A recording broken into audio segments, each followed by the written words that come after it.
अस्सलाम वालेकुम वरहमतुल्लाहि वबरकातुहू।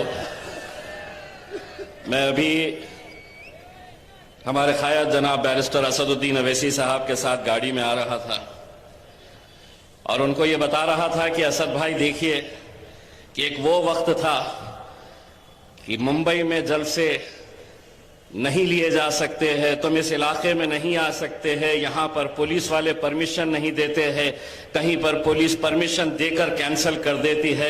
और आज अल्हम्दुलिल्लाह ये वक्त आ गया है कि मुंबई के हर चौराहे के ऊपर, हर खंबे के ऊपर, हर दीवार के ऊपर मेरे क़ायद बैरिस्टर असदुद्दीन अवैसी साहब की तस्वीर नजर आ रही है।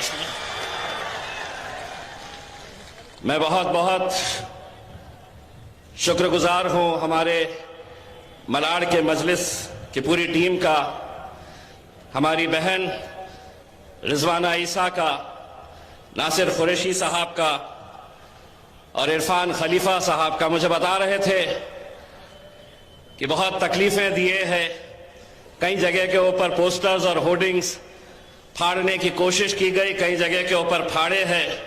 तो जिन्होंने भी ये जुर्रत की है उनको इतना बता दूं कि हम इतने भी शरीफ नहीं है।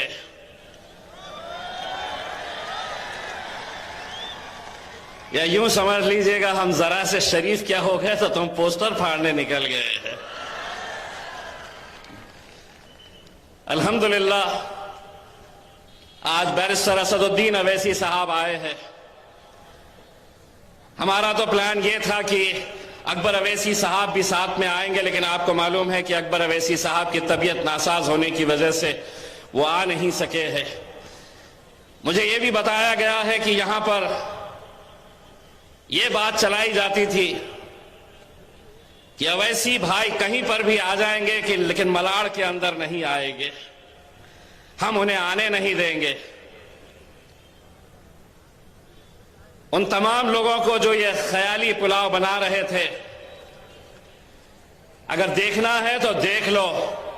तुम जो सोचते थे, अल्हम्दुलिल्लाह तुम्हारे सामने 6 फुट 4 इंच के असदुद्दीन अवैसी साहब यहां पर आ गए हैं, बैठ गए हैं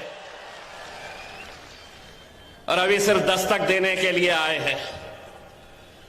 आगे गुर्रा के जाएंगे।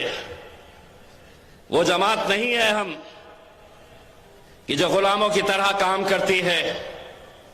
मजलिस इत्तेहादुल मुस्लिमीन अगर आज पूरे मुल्क के अंदर फैली है, अगर आप इतनी मोहब्बत के साथ बैरिस्टर असदुद्दीन अवैसी साहब से मोहब्बत करते हैं तो वो इसलिए कि पूरे मुल्क के अंदर सिर्फ एक शख्स है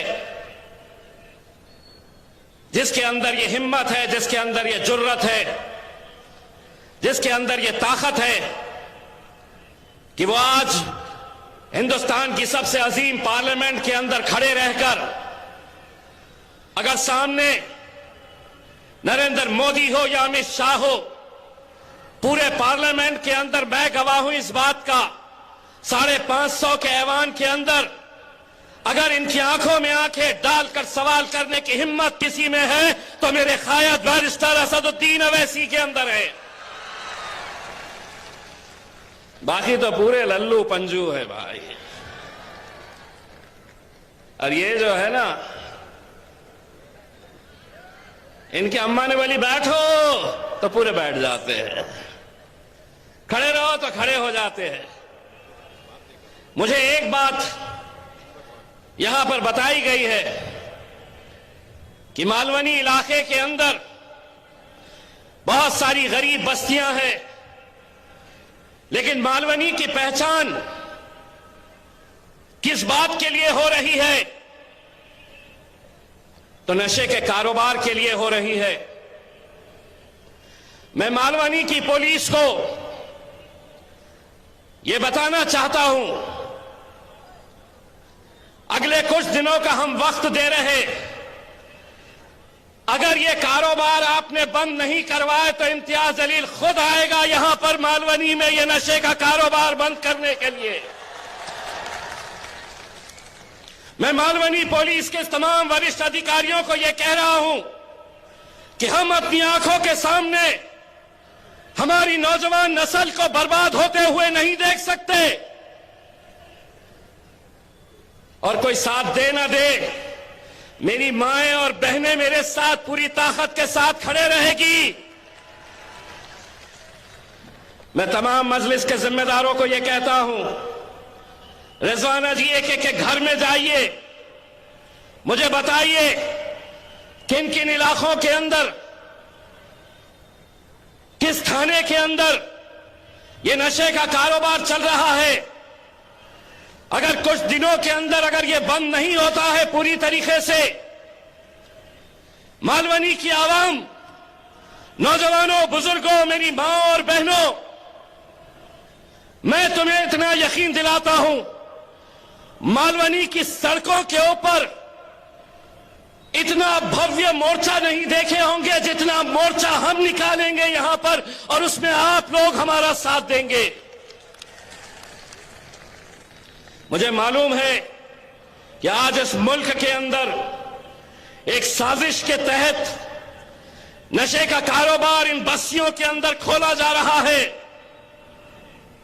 यकीन मानिए, अगर पुलिस चाही, सरकार चाही, प्रशासन चाहा, 24 घंटे के अंदर यह बंद कर सकते हैं। लेकिन कहीं ना कहीं ये नौजवान नस्ल बर्बाद होना, नशे का लत लगाओ इन्हें, ये किसी काम के नहीं रहना, ये सब साजिश के तहत अलग अलग शहरों के अंदर ये देखने को मिल रहा है।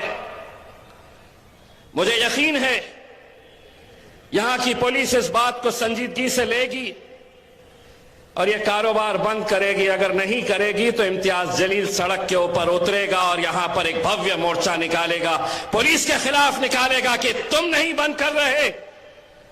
और अगर तुम कह दो कि हम नहीं बंद कर सकते, तो हम में इतनी ताकत है कि हम भी जाकर उसे बंद करवा सकते हैं। मेरे भाइयों, ये बहुत ही संजीदा मसला है और इसके ऊपर हम सबको बहुत ही गौर के साथ इस बात को सोचने की जरूरत है।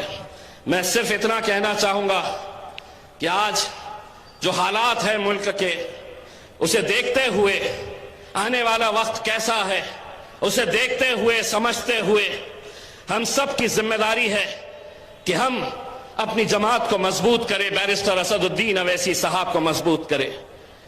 आज कहीं ना कहीं इस मुल्क के अंदर एक ऐसी फिजा तैयार की जा रही है, समाजों के बीच में, जाति धर्म के बीच में दीवारें पैदा की जा रही है, दरारें पैदा की जा रही है।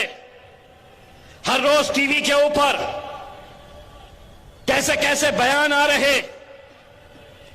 अब हालत यह हो गई है कि तुम्हें जिंदा जलाया जा रहा है, जिंदा नौजवानों को जलाया जा रहा है।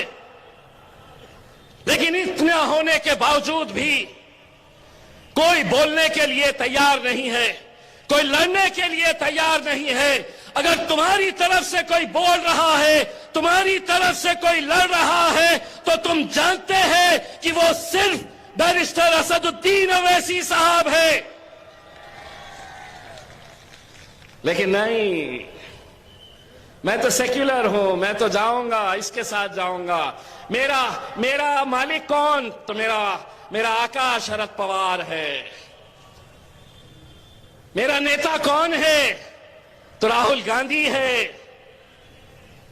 क्यों नहीं बोल रहे हैं? अगर वो तुम्हारे नेता है तो क्यों नहीं बोल रहे हैं? आज इस मुल्क के अंदर जो फिजा चल रही है, एक ऐसी फिजा है कि इस मुल्क के अंदर हिंदुओं को लगता है कि हिंदू खतरे में है। इस मुल्क के अंदर मुसलमानों को लगता है कि मुसलमान खतरे में है। जबकि हकीकत यह है कि धर्म का चश्मा, मजहब का चश्मा उतार कर देखो, मोदी, तेरे राज में तो सारा हिंदुस्तान अब खतरे में है। यह हालत तुमने लाकर कर दी है, छोड़ दी है। मुझे मालूम है कि आपको बैरिस्टर असदुद्दीन